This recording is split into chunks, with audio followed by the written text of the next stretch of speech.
Gloire au Seigneur. J'espère que nous passons de belles vacances. Et pour ceux qui sont là, j'espère que ça va. Amen. On n'est pas obligé de partir en vacances souvent, vous savez. On peut aussi être à la maison, récupérer et affiner de nouvelles stratégies avec le Seigneur. Alléluia. La Bible déclare que Dieu a tant aimé le monde qu'il a donné son Fils. Vous savez, lorsque Dieu a créé le monde, Dieu n'a pas créé le monde et l'abandonne et que le monde se débrouille. Amen. Lorsque Dieu crée le monde, c'est pour être au centre de l'humanité. Il nous a créés pour vivre avec lui. Il nous a créés pour qu'il soit notre Dieu et que nous lui appartenons. Alléluia. Dieu ne nous a pas créés pour nous livrer à nous-mêmes, mais il nous a créés pour que nous lui appartenons. Amen. Et si nous appartenons à Dieu, il veut être présent dans nos vies. Parce que dans ce monde, il y a un ennemi qui vient saccager, qui vient contrecarrer ce que Dieu a fait ou ce que Dieu veut faire avec nous. Il est celui qui détruit les destinées, il est celui qui détruit les vies. Et il agit. C'est pour ça qu'en tant qu'enfant de Dieu, nous devons être vigilants. Amen. Et chacun de nous doit comprendre le sens de sa vie, le sens de sa présence sur la terre. Tu n'es pas là simplement pour boucher un trou. Tu n'es pas là pour accompagner les autres. Tu n'es pas là ce matin, je vais encore aller plus loin, parce que tu es né dans une famille et il faut que tu essaies de montrer que tu existes dans ta famille. Tu es là pour accomplir les desseins de Dieu. Il y a quelqu'un qui doit être béni par toi. Il y a quelqu'un que tu dois prendre par la main pour encourager. Il y a quelqu'un qui doit bénéficier du potentiel que Dieu a mis en toi. Il y a quelqu'un qui doit profiter de l'intelligence que Dieu t'a donnée. C'est pour cela que tu es là sur la terre. Amen. Et ce matin, nous allons continuer donc la série que nous avons commencé dimanche dernier. Être un fils, une fille de Dieu. Amen. Être un fils, une fille de Dieu. Et cette série est très, très importante parce que, voyez-vous, on avait montré que, au travers de... Quand on voit l'histoire de la Bible, nous naissons, ça veut dire nous sommes enfants, nous grandissons, nous prenons la stature de fils, et nous avons vu que le fils, c'est celui qui porte la semence du Père. C'est celui qui veut la mettre en exécution. Dans la tradition biblique, c'est cela le fils. Et c'est pour cela que le fils ne peut pas demeurer un enfant. C'est pour cela que l'enfant doit grandir pour devenir un fils. Parce que c'est le fils qui est donné. C'est le fils qui est donné pour accomplir la volonté du Père. Ce n'est pas l'enfant. La Bible nous dit que on avait pris le cas de Moïse. On avait vu que Moïse avait grandi dans la maison de Pharaon. Il était enfant. Moïse était sous des tuteurs. Ça veut dire que quand tu es enfant, on te dit ce que tu dois faire. Et Moïse était sous des tuteurs. Jusqu'à ce que Moïse a grandi. Et quand Moïse est devenu fils, on a vu qu'il s'est positionné. Il n'a pas voulu vivre dans la maison de ceux qu'il avait adoptés.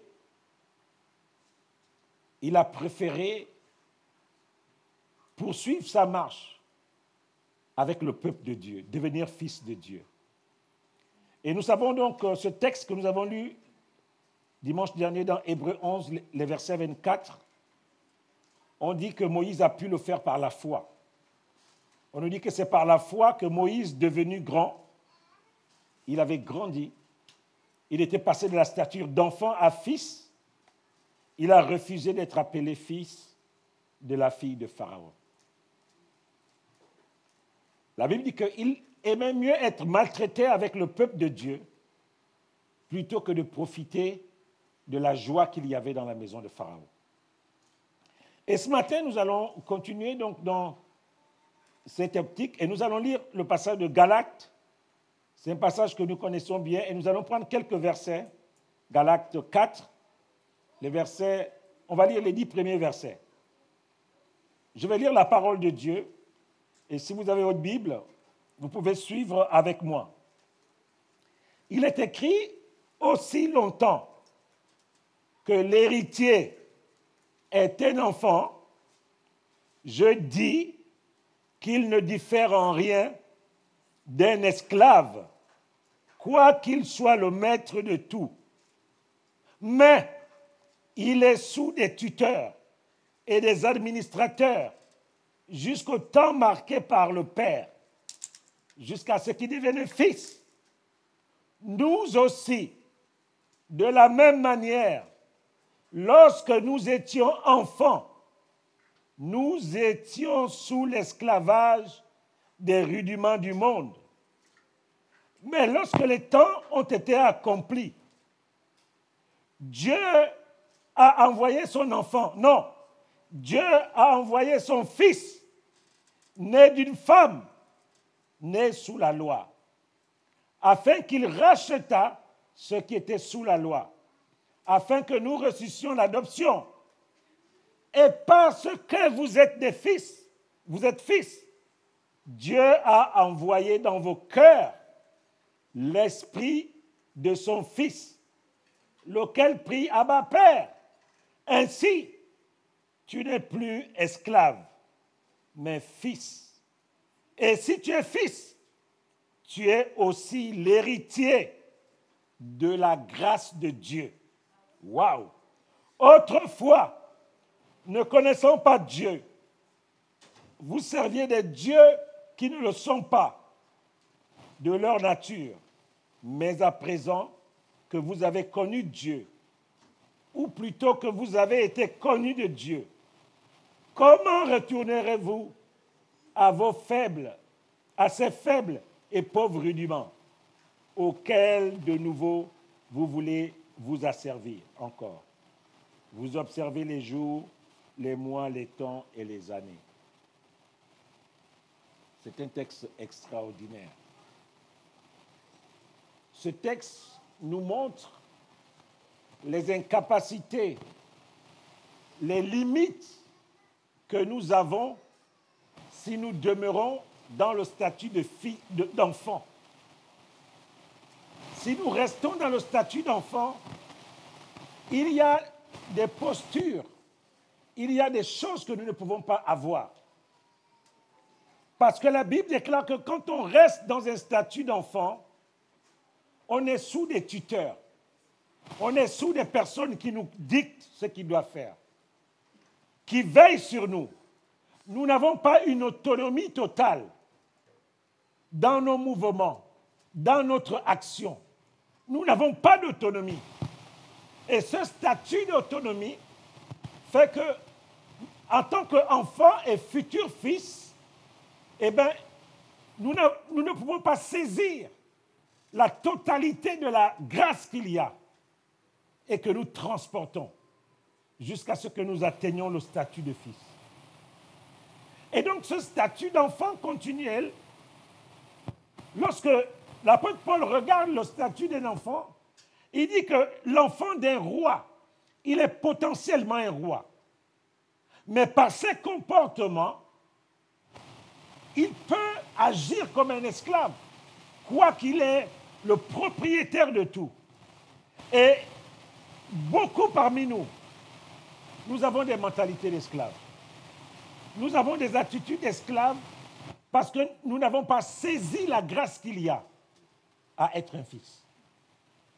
Nous nous comportons comme des enfants et il faut toujours qu'on soit derrière nous. Il faut toujours qu'on nous surveille. Il faut toujours qu'il y ait un tuteur à côté pour que nous arrivions à poser des actes de fils. Et on a vu que dans la Bible, le fils, c'est celui qui porte la semence du Père. Le Fils, c'est celui qui bâtit. Le Fils, c'est celui qui agit pour préserver les intérêts de son Père.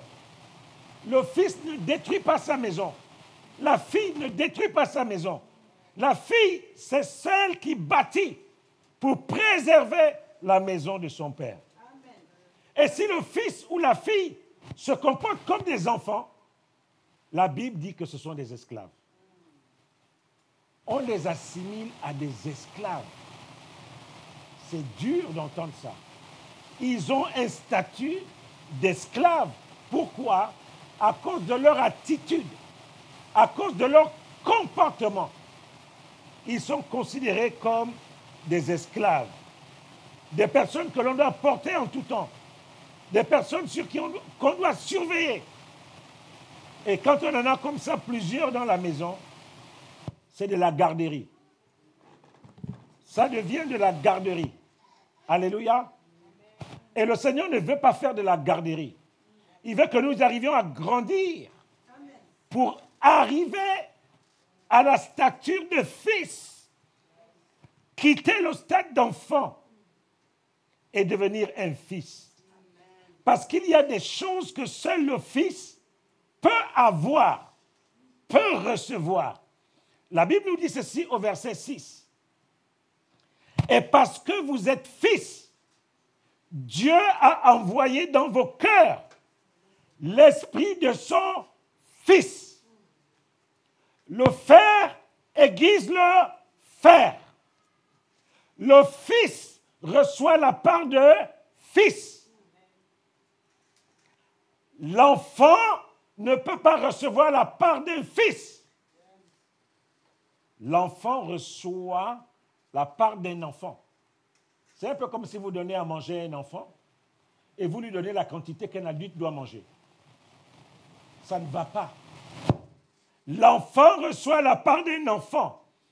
Et le Seigneur nous dit que le Fils, c'est celui qui rentre dans les promesses. Le Fils est équipé pour porter le fardeau du Père. C'est pour ça que la Bible nous dit, parce que vous êtes fils, Dieu a envoyé l'esprit de son Fils. On traite d'égal en égal.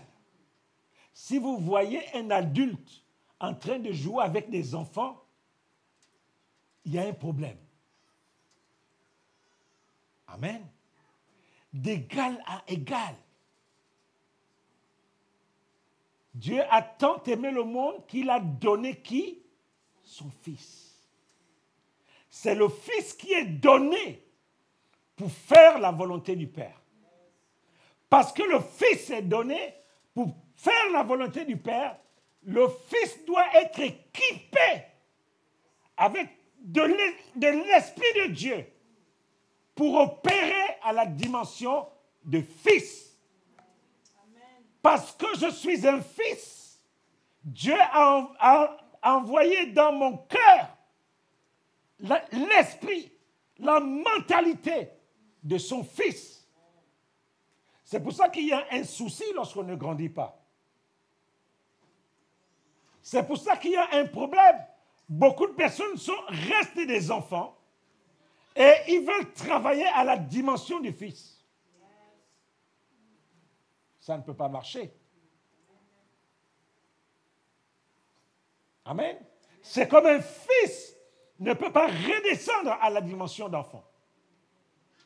Et si tu veux que Dieu te donne comme un don pour les autres, si tu veux que Dieu te donne comme une bénédiction pour ta famille, pour ton entourage, pour ton couple, pour ta maison, il faut que tu sois un fils.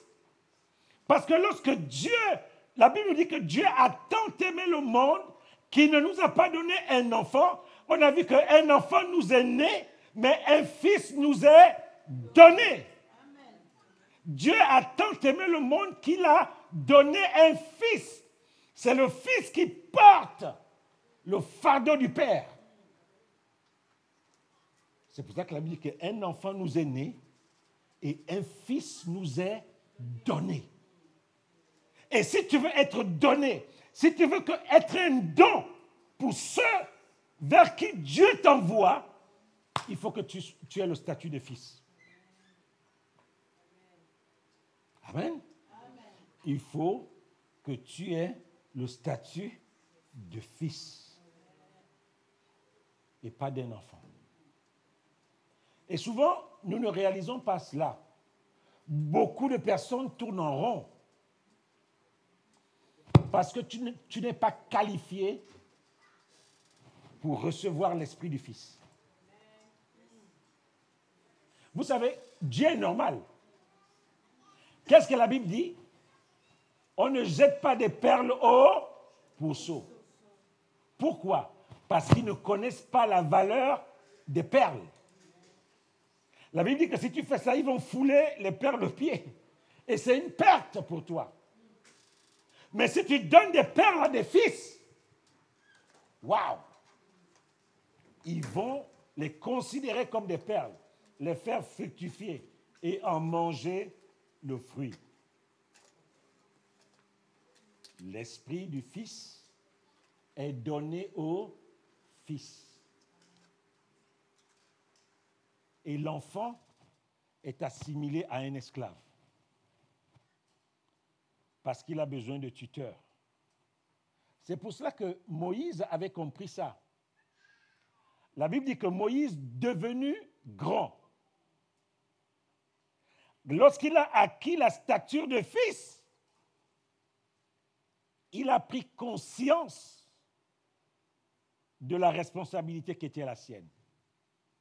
Il a pris conscience qu'il était le libérateur. Et il fallait qu'il se revête du statut de fils, d'Israélite. La Bible dit qu'il préférait souffrir avec le peuple de Dieu plutôt que de profiter des avantages de l'Égypte. Pourquoi? Parce qu'il avait pris conscience du poids qui reposait sur ses épaules. Et je veux vraiment nous parler ce matin avec le cœur. Chacun de vous qui est assis là ce matin, vous avez votre part à faire avec Dieu.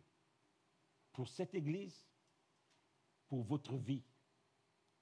Vous savez que beaucoup de gens, il y a des promesses qu'ils attendent. Ils ne les reçoivent pas parce que c'est des promesses qui sont données au fils. Est-ce que vous connaissez un fils qui détruit la maison de son père? Si tu es un fils normal, un fils ou une fille ne pose pas des actes qui mettent en péril la maison de son père. Il ne pose pas des actes qui mettent en danger la maison de son père. Il ne dit pas des choses qui peuvent mettre en péril la maison de son père. Si tu es encore à ce niveau-là, ça veut dire que tu es un enfant. On ne peut pas te donner. Parce qu'on donne le fils. Un fils est donné. Pourquoi? Pour perpétuer la volonté du Père. C'est pour ça que c'est le Fils qui est donné. Parce qu'il porte en lui quelque chose qui veut maintenir le Père dans la maison. Donc, si tu es encore à les gni-gni-gni, les gna-gna-gna, les machins, il y a des promesses que tu ne peux pas avoir. Parce que l'esprit qui bâtit, c'est l'esprit du Fils. C'est pour cela qu'il faut que cet esprit, lorsque tu atteins le statut de fils, Dieu te donne cet esprit de bâtisseur. Ce n'est pas un esprit qui détruit. Ce n'est pas un esprit qui fait du mal quand il est fissuré. Vous savez, naturellement, un homme, quand il est blessé dans son autorité, il veut aussi blesser. C'est pour ça que le Seigneur dit que lorsqu'on te gifle, tu donnes l'autre joue. Qu'est-ce qu'il veut dire? Il veut nous apprendre à mener à prendre du recul. lorsque nous sommes frustrés, pour ne pas que nous soyons un objet de scandale dans sa maison. Le fait de donner le joug t'amène à encaisser le coup. La réaction normale veut que coup pour coup. Mais avec Dieu, ce n'est pas ça. Le Fils va veiller sur les intérêts du Maître. Parce qu'il sait que tout acte qu'il peut poser peut être destructif. Destructeur. Parce que vous êtes fils. Dieu a envoyé dans vos cœurs l'esprit de son Fils. L'esprit du Fils, c'est une attitude mentale. C'est une posture. C'est un comportement. C'est une attitude. C'est une façon d'être. Lorsque je sais que je suis donné en don, il y a des choses que je ne peux pas faire. Je parle aussi ce matin à certains parmi vous qui, dans leur famille, c'est des chefs de leur famille. Si vous avez ce poids-là, que votre famille, beaucoup de choses tournent autour de vous, vous devez avoir l'attitude de fils. Amen. D'avoir ce cœur qui rassemble et qui ne détruit pas. Amen. Je reçois, papa. Amen. Un cœur qui rassemble. Un cœur qui ne détruit pas. Parce que lorsque Dieu, imaginez-vous, Dieu donne Jésus, et Jésus vient encore pour faire le désordre dans le monde. Il y a quelque chose qui ne tient pas. La Bible déclare qu'il a pris sur lui, tous nos fardeaux. Il les a portés parce qu'en tant que fils, il avait la capacité de les porter. Et tous ceux qui, ce matin, m'écoutent et qui ont des positions particulières dans cette famille, dans votre famille, ce message vous concerne. Parce qu'un fils bâtit, un fils reproduit ce qu'il a reçu du Père.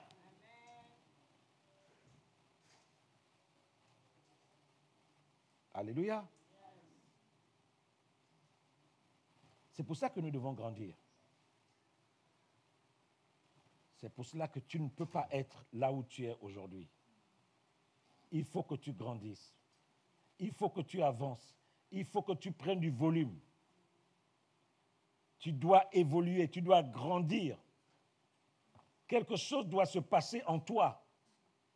Tu dois te remettre en cause. Parce que lorsqu'on voit le Fils, on voit le Père. Et écoutez ce qui est écrit dans 2 Corinthiens, le chapitre 3. On va lire à partir du verset 2. C'est vous qui êtes notre lettre. Une lettre écrite dans nos cœurs, connue et lue de tous les hommes. Le verset 3 dit, vous êtes manifestement une lettre de Christ, écrite par notre ministère, non avec de l'encre, mais avec l'Esprit de Dieu, du Dieu vivant. Non sur des tables de pierre, mais sur des tables de chair, sur les cœurs. Ça veut dire quoi? Ça veut dire que là où vous allez, vous portez en vous les intérêts du royaume.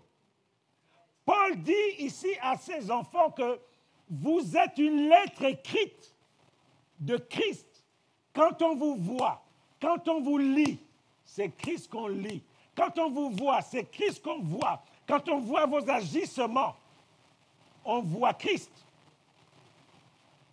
Partout où vous allez, le Fils porte le Père. Le Fils porte la volonté du Père. Le Fils est une lettre écrite, signée de la main de Dieu. Et Paul dit à ses contemporains, vous êtes une lettre écrite de la main de Dieu. pas sur des tables de pierre, pas sur du papier. Ça veut dire que quand on te lit comme ça, on voit Christ. Quand on te regarde, tes agissements, tes comportements, on voit Christ. Tu es une lettre écrite de la main de Dieu. Ça veut dire que dans le monde spirituel, quand tu arrives quelque part, ceux qui ont des yeux, lorsqu'ils te regardent, ils disent que non, mais cet enfant est dangereux. Ils enlèvent leur corps. Ils voient Christ. Lorsque tu ouvres la bouche, ce qui sort de toi, c'est Christ. Dans ton comportement, dans tes agissements, c'est Christ qu'on voit. Tu ne vas pas poser des actes qui mettent en péril la maison du Père. Tes frustrations ne doivent pas t'amener à scier l'arbre ou la branche sur laquelle tu es assis. Un enfant n'est pas donné.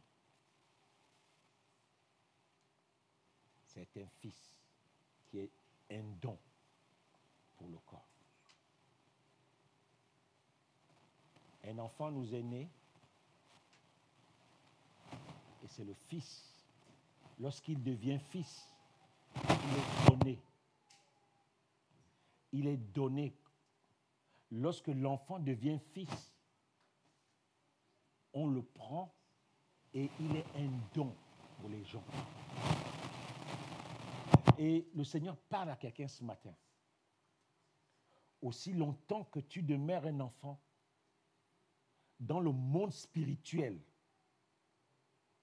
tu as un statut d'esclave. Ça veut dire que le diable peut te fouetter à volonté.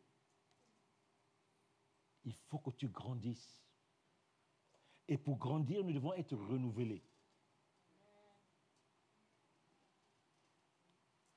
Nous devons porter les intérêts de Christ. C'est pour ça que Paul dit à ses contemporains, ceux qui sont assidus, ceux qui sont restés vraiment fidèles à leur enseignement, il dit, c'est plus nous.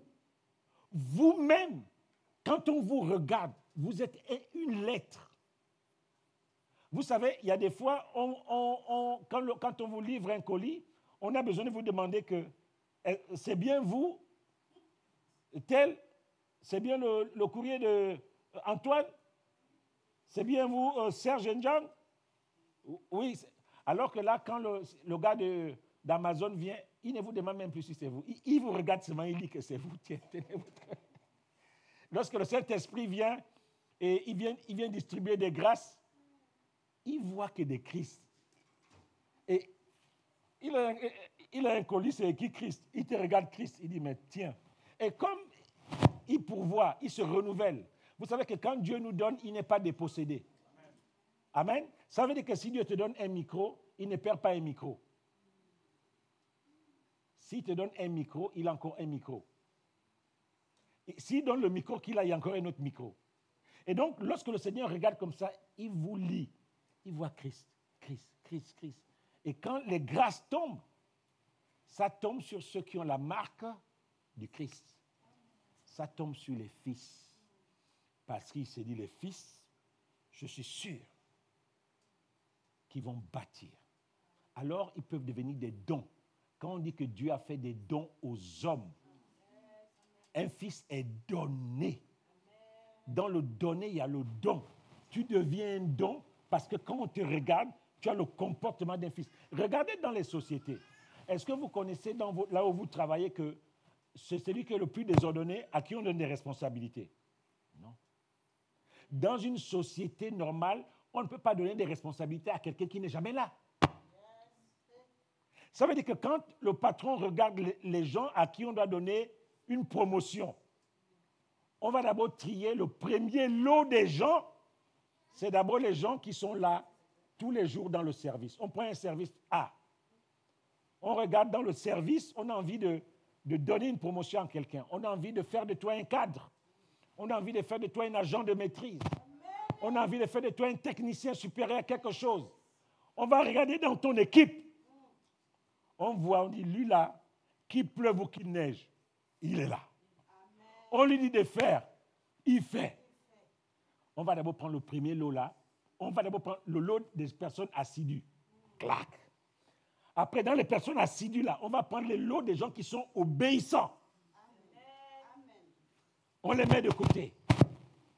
On va prendre des gens qui sont des hommes de sacrifice. On met de côté. On sait que lui là, il vient au boulot avant. Ce n'est pas lui qui va commencer à dire qu'il est 17h et puis 17h01.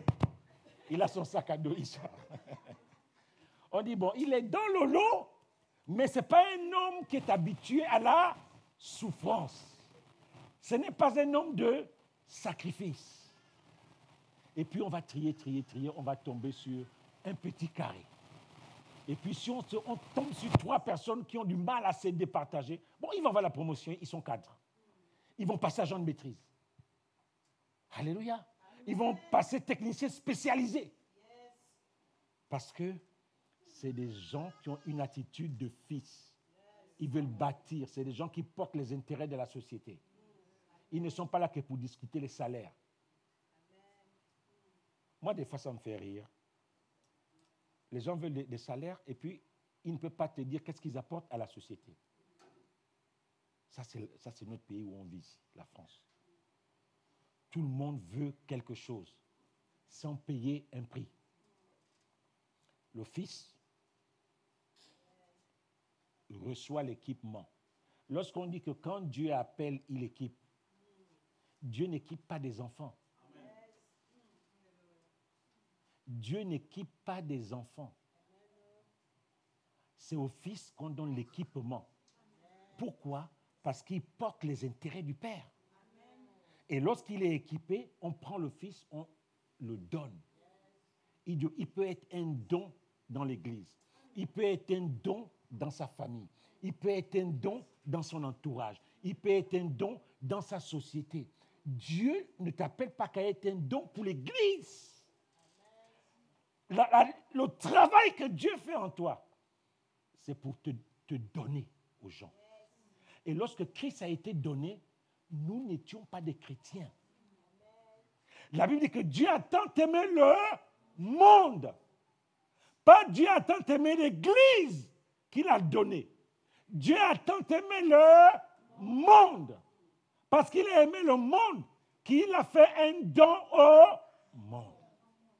Et toi qui m'écoutes ce matin, tu peux être un don pour ta famille.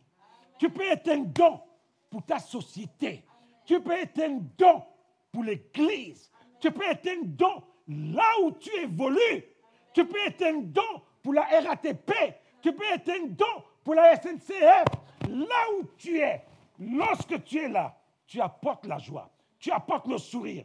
Parce qu'on sait que celui-là, quand il est là, qu'il y ait grève ou pas, il travaille toujours. Donc, quand ton chef de la RATP ou la SNCF doit faire son planning, il sait dire que toi, tu es dedans. Parce que tu es un don. Tu es un homme de sacrifice. Tu es habitué à la souffrance. Et c'est ça la mentalité du fils. Bien-aimés, vous savez, sortons, revêtons Christ. Soyons une lettre écrite. Travaillons pour sortir de nos faiblesses. Si tu es le genre de personne, dès que tu entends qu'on a dit quelque chose sur toi, toi aussi, tu dois faire du mal. C'est une faiblesse. Sors de ça. Apprends à écouter sans réagir. Apprends à ne pas gaspiller les vies des gens par ta langue. Apprends à ne pas détruire les autres. Travaille pour sortir de tes faiblesses. Si tu es un homme ou une femme qui parle trop, apprends à te taire. C'est ce qu'on appelle tu travailles pour sortir de tes faiblesses, pour revêtir quoi? L'attitude d'un fils. Un fils n'est pas un bagarreur. Parce qu'il va donner une mauvaise attitude du père. Une mauvaise image du père. Oh, lui là, non. Imaginez-vous un peu Jésus. Dès que quelqu'un dit que oh, Dieu c'est un faux Dieu, machin, tout ça, il va se battre là-bas. Mais tout le monde va fuir le Seigneur. Ce n'est pas un fils. Un fils, c'est un don. Un fils est un don. Est-ce qu'on peut le dire? Un fils est un... Un fils est un... Un fils est donné. Un fils est donné. Si je suis un fils, ça veut dire que bientôt Dieu va me donner à quelqu'un.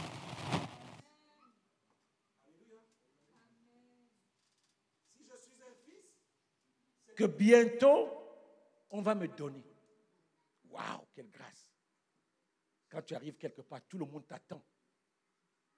Vous avez vu ça qu'il y a des gens, vous êtes dans un service, et il y a quelqu'un qui se démarque, et tout le monde attend seulement le jour où il va être le chef. Est-ce qu'on peut dire amen?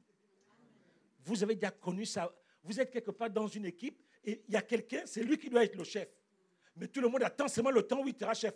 Tout le monde veut quitter le service parce que le chef qui est là n'est pas bon. On s'est dit, lui là, s'il est chef, moi je reste. Mais si l'année prochaine, le chef est celui-là, moi je change de service.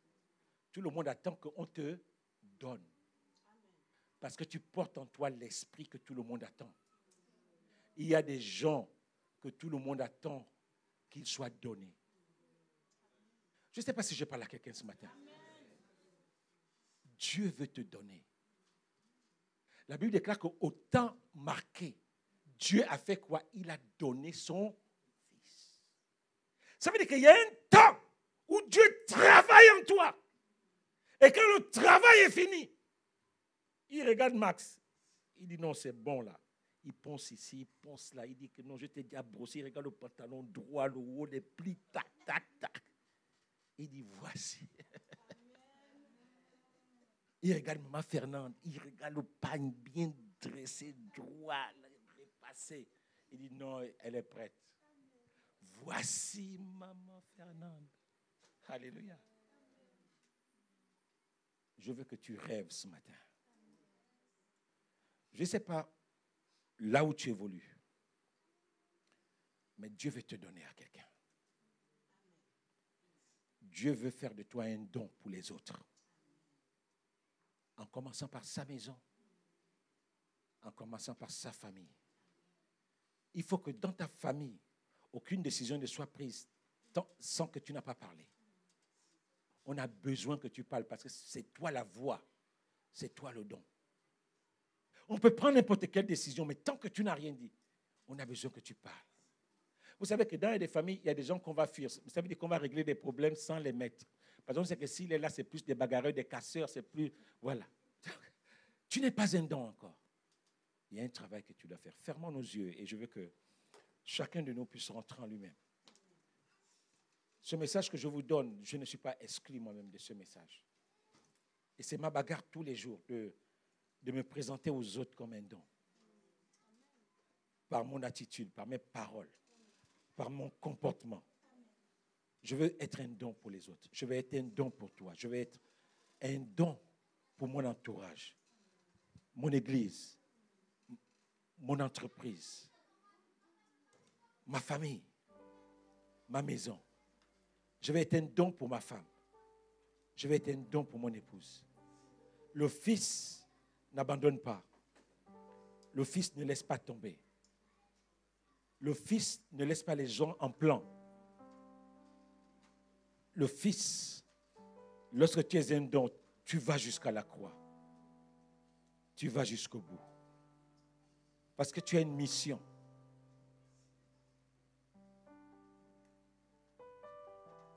Un enfant nous est né.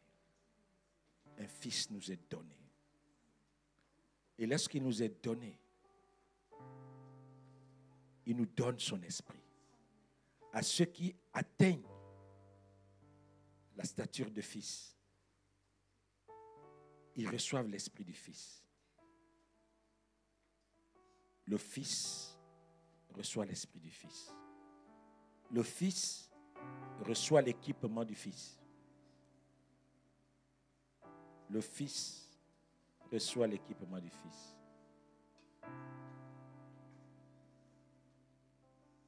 Si vous donnez à un enfant l'équipement d'un adulte, il ne s'en sortira pas.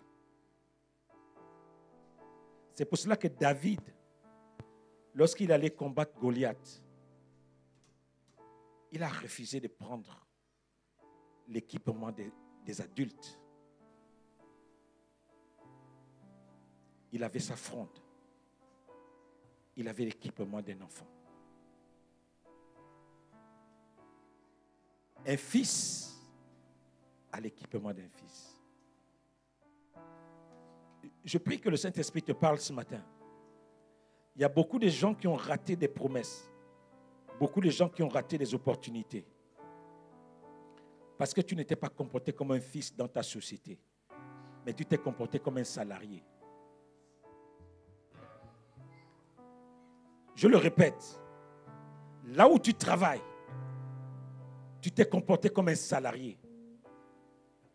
Tu n'as pas porté les intérêts de ta société. Et tu as raté des opportunités.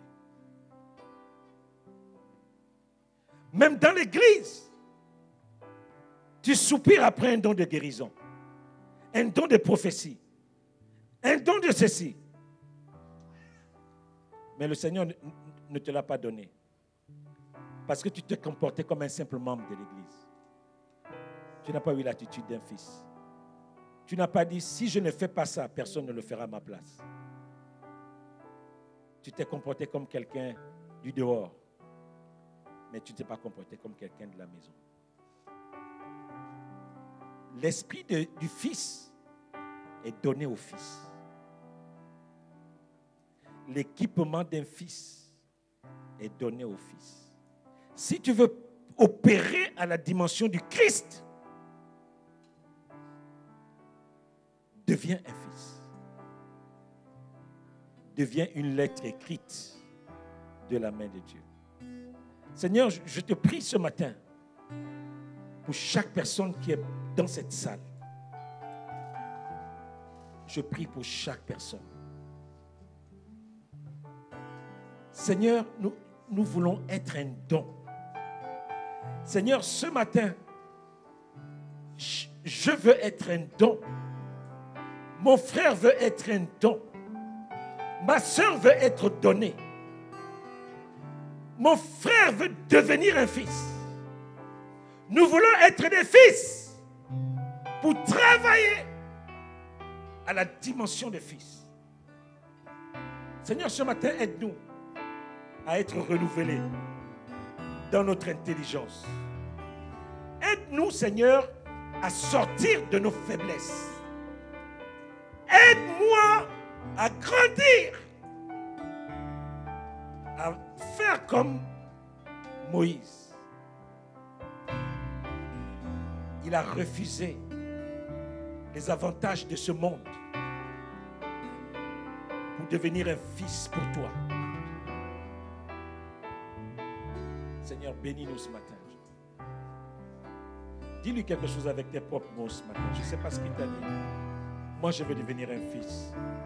Parce que je veux recevoir l'équipement d'un fils.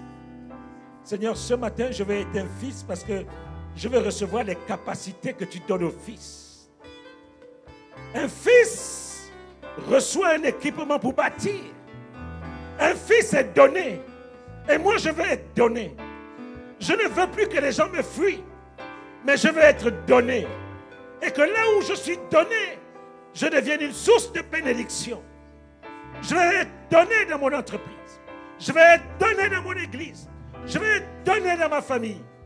Je vais opérer comme un don pour les autres. Un don pour ma famille. Un don pour ma société. Un don pour l'église. Un don pour mon travail. Un don pour mon quartier. Un don pour mon entourage. Je veux que tu me donnes aux autres. Je veux que tu me donnes. Et le meilleur statut, c'est celui de fils. Parce qu'on a la couverture du Père.